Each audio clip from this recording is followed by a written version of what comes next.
lahat, purihin natin ang Panginoon at magpasalamat tayo sa Panginoong Diyos pagkat siya'y mabuti ang kanyang pag-ibig na hindi kukupas ay nananatili. Purihin natin ang Panginoon. Amen?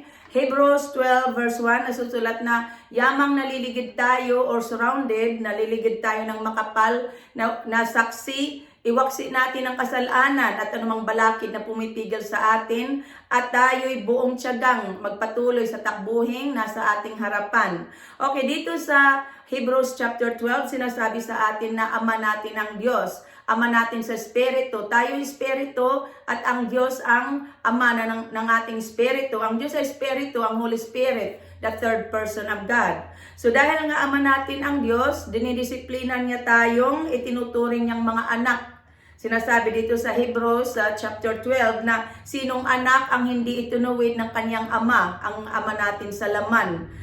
Ang pagdisiplina sa atin ng ating magulang ay sa loob lamang ng maikling panahon. Ngunit ang pagdisiplina sa atin ng Diyos ay para sa ikabubuti natin upang tayo maging banal tulad niya. Sinasabi dito sa Hebrews chapter 12 na kung ang pagtutuwid na ginagawa sa lahat ng anak ay hindi gawin sa inyo, hindi kayo tunay na anak, kundi anak sa labas.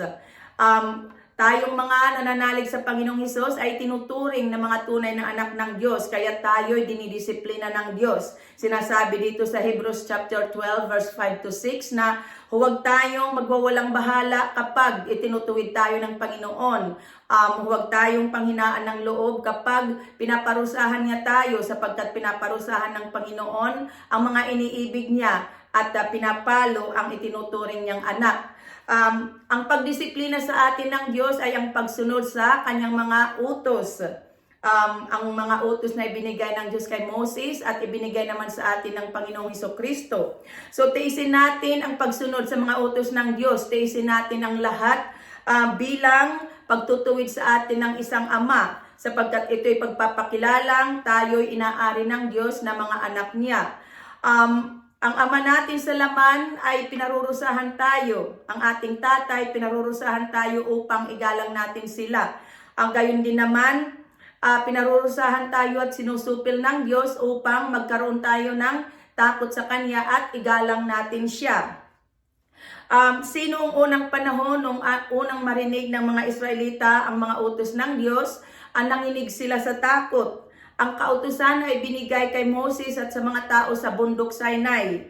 Sinasabi sa Exodus chapter 20 na kumukulog ng dumadagundong ng kulog, kumikidlat at umiusok ang bundok Sinai nang ibigay ng Diyos ang mga utos sa kanila. Kung kaya't sila'y nanginginig sa takot.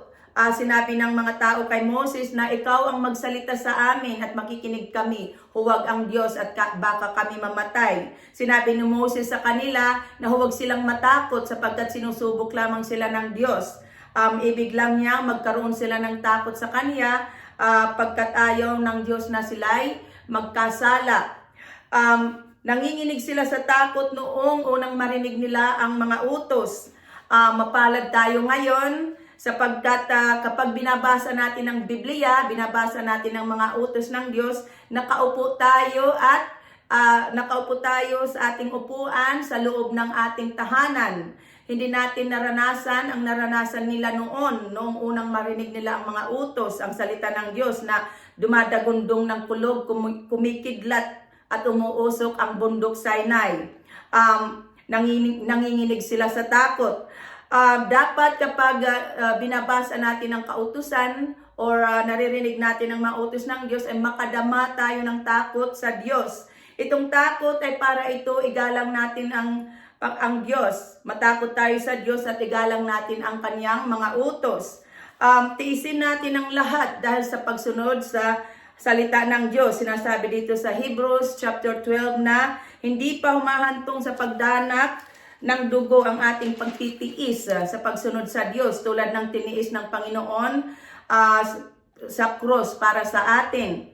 Sinasabi dito sa Hebrews chapter 12 na isip-isipin ninyo kung gaano ang tiniis ng Panginoon sa paglaban ng mga makasalanan upang hindi tayo manlupaypay at panghinaan ng loob. Hindi pa humahantong sa pagdanak ng dugo ang pakikipagtunggali natin sa kasalanan.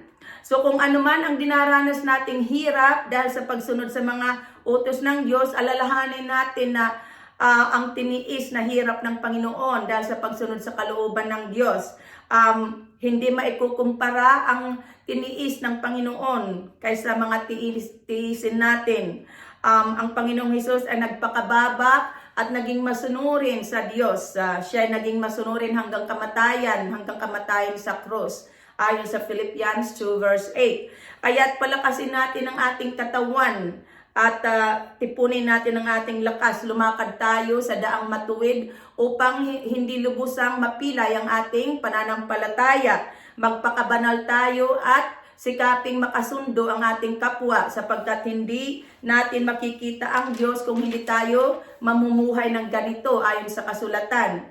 Huwag tayong tumulad kay Isa or ang kapatid ni Jacob na pinagpalit ang kanyang birthright sa isang pinggang pagkain at pagkatapos ay hiningi sa kanyang ama na igawad sa kanya ang pagpapalang nauukol sa panganay. Ngunit ito itinanggi sa kanya sapagkat hindi na niya mababago ang kanyang ginawa, anuman ang gawin niyang pagsisikap at pagluha. Kaya huwag natin ipagpalit ang ating kaligtasan sa kaunting kaligayahan sa mundong ito or sa isang pinggang pagkain, kundi mag-ingat tayo at makinig sa salita ng Diyos. Lumapit tayo sa Diyos na may takot at lumapit tayo kay Jesus Christ, ang tagapamagitan ng bagong tipan at sa dugong nabubo na ang isinisigaw ay kakaiba sa isinisigaw ng dugo ni Abel. Ituon natin ang ating paningin kay Kristo na siyang pinagmulan ng ating pananampalataya at nagpapasakdal nito.